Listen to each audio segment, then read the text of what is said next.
أعوذ بالله من الشيطان الرجيم بسم الله الرحمن الرحيم الحمد لله رب العالمين بارئ الخلائق أجمعين فاطر السماوات والأرضين والصلاة والسلام على أشرف الأنبياء والمرسلين المبعوث رحمة للعالمين شفيع المذنبين وحبيب قلوب الصادقين سيدنا ومولانا أبي القاسم محمد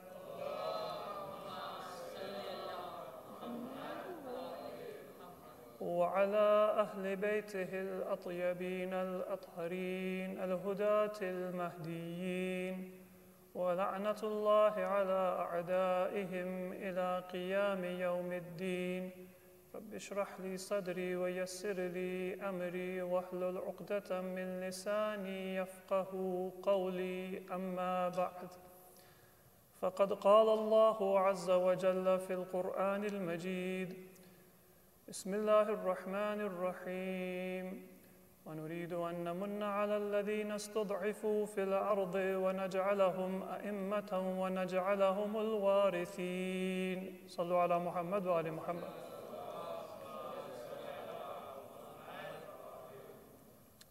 The birth of our 11th Imam, the father of the Imam of our time, descendant and heir of the wisdom and the mission of our beloved Prophet, our Imam, our master, Imam Hassan ibn Ali al Askari al Zaki alayhim as-salatu was-salam.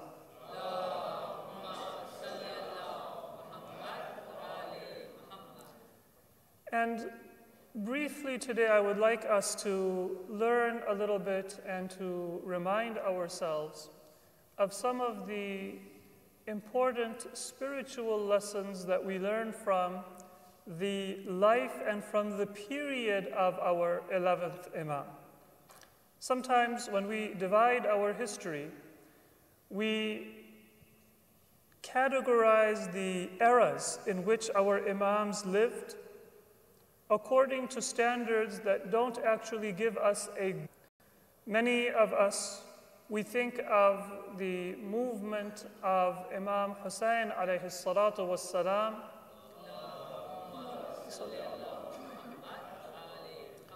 as beginning from the month of Rajab in the 60th year of Hijrah, when the news of the death of Muawiyah reached Medina. We say that that is when now the movement of Imam Hussein alayhi salam began. And because we start that remembrance from that period, we forget the context that Imam Hussein was not taking advantage of this news that has come that Muawiyah has died. He was not starting a mission from that moment, but in reality, he was continuing and he was developing and he was bringing to completion and fruition a path, Imam Hassan al-Mujtaba alayhi salatu wassalam.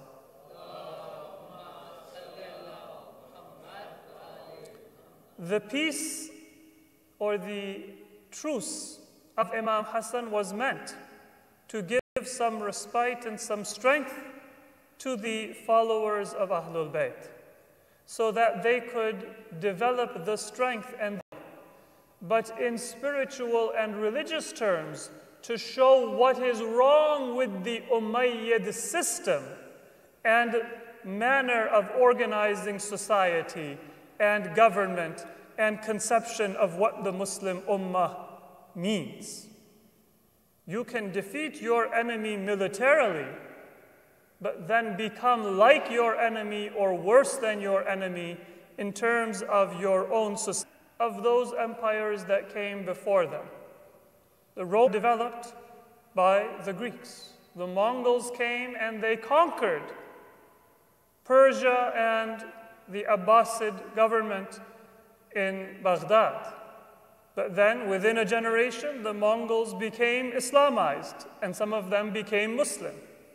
And they continued the traditions.